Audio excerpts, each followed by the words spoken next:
Huh. I wasn't expecting this turn of events. But this shouldn't be too difficult to build, should it? I've completely jinxed myself with that, haven't I?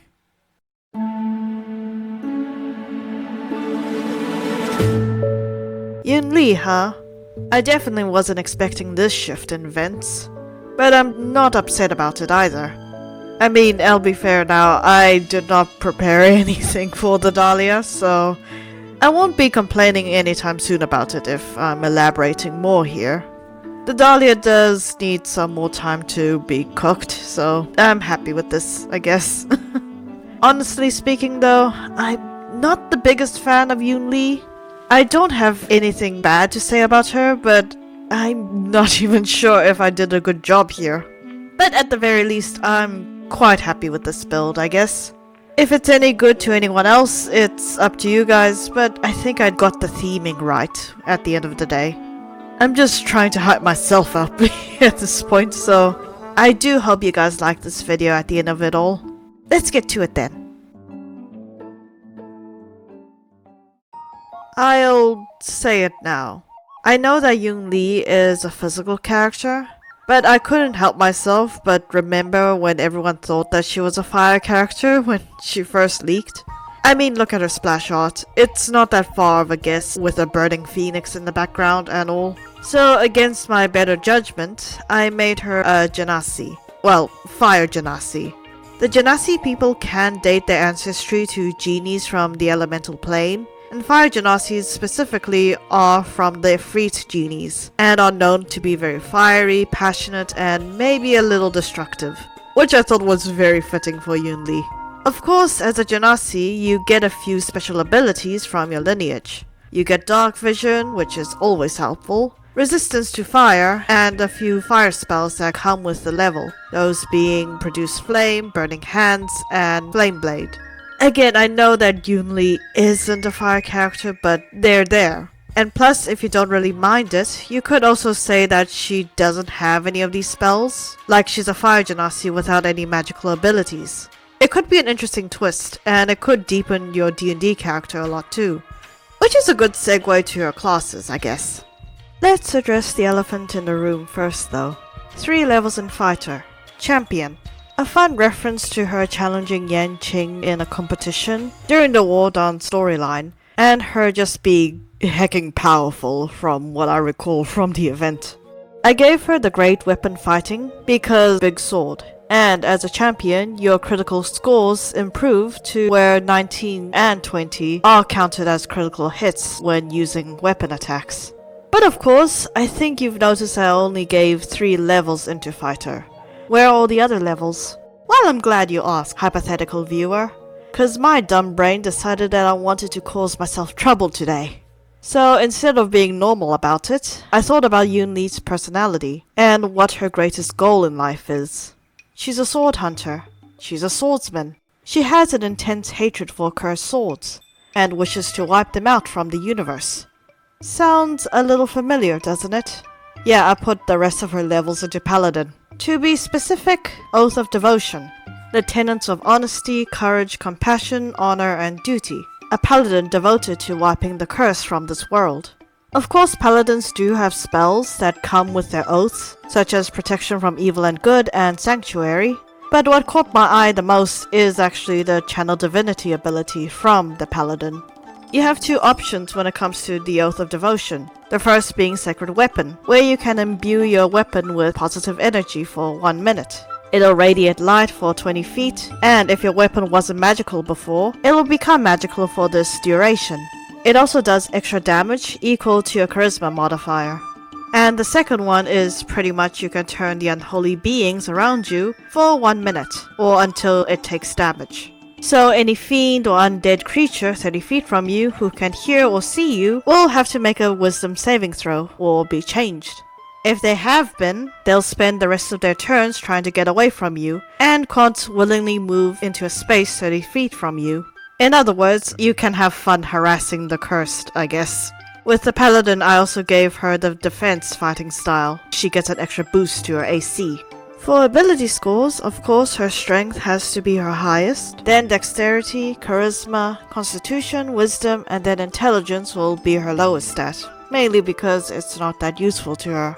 I had a lot of trouble with her background, to be honest. I couldn't figure out what suited her perfectly, so instead of picking one that could be useful to her, I went with Outlander for her instead. I guess it does give you the bounty hunter origin, but for a feat, athlete. Yeah.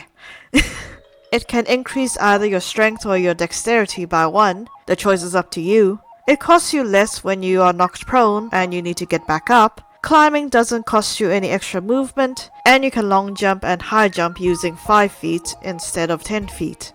I also just wanted to show off her athleticism as well and her grit. I don't know about you guys, but I thought it would be good. For languages, I picked Draconic and Elvish because those are the 2 races that I've pretty much used to represent the Shenzhou, the race known for living the longest, and the dragon people. For proficiencies though, since I picked Outlander for her, she does get an instrument proficiency. I picked flute on a whim because it's kinda whimsy, but honestly you guys can pick out whatever you think would suit her best. For her skills though, I chose acrobatics because of the jumps and flips and somersaults that she does during her trailer, and I also gave her perception too because of her ability to sniff out cursed swords very easily. And for her magic, because paladins aren't as magic based as for example clerics, she only has 3 additional slots on her hand to fill up. I just went with the ones that I thought would be best for her, while sticking to her character and personality. Those being Bless, Compelled Duel, and Wrathful Smite. And finally for her equipment, giving her a greatsword is probably a must at this point. And honestly, that's the only thing that I really want to talk about when it comes to her inventory. If you want to do some funny business though, I would also add a broken sword into her inventory, but not stating what it's for.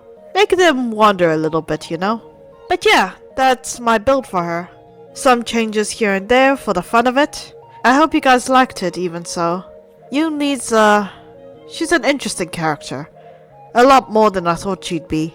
I mean, she's never been one of my favorites, but I never really knew her until now. It's always strange when you learn something new about a character, isn't it? Anyway though, here's the backstory that I wrote for her. Hope you guys like it.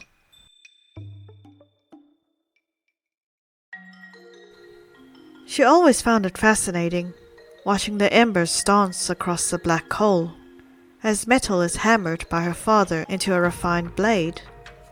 Master Hangguang, the greatest swordsmith of their time, and his strong-headed daughter who always stared at him with such intensity. With this blade I shall eradicate all evil plaguing this world, a young adventurer announced, lifting his sword high up in the air. With this blade I shall purge the darkness from our lands. Another young hero swung her sword with swiftness and grace. With this blade, my radiance will know no bounds.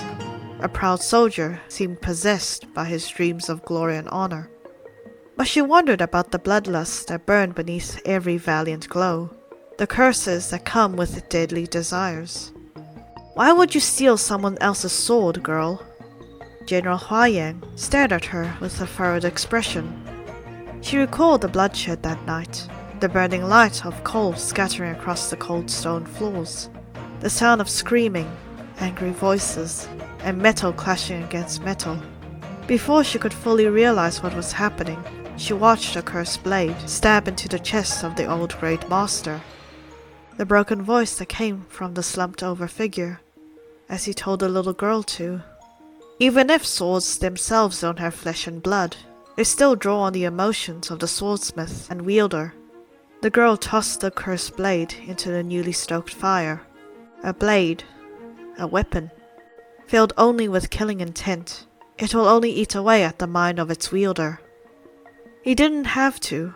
She already knew that he saw the burning desire already ignited in her heart. Even so, she's old enough to understand what was right and wrong.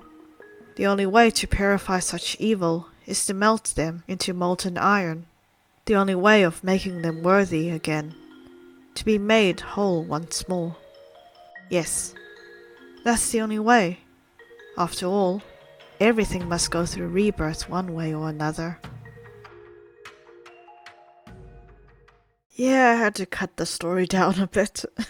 But anyway, Yunli, huh? I don't know what to say about Yunli. I think I like her a little bit more than I did before, but even so, I'm not pulling for her anytime soon. Honestly though, I don't think I wanted to pull on Yunli's banner, mainly because I kept being reminded of Yangqing every time I looked at the banner.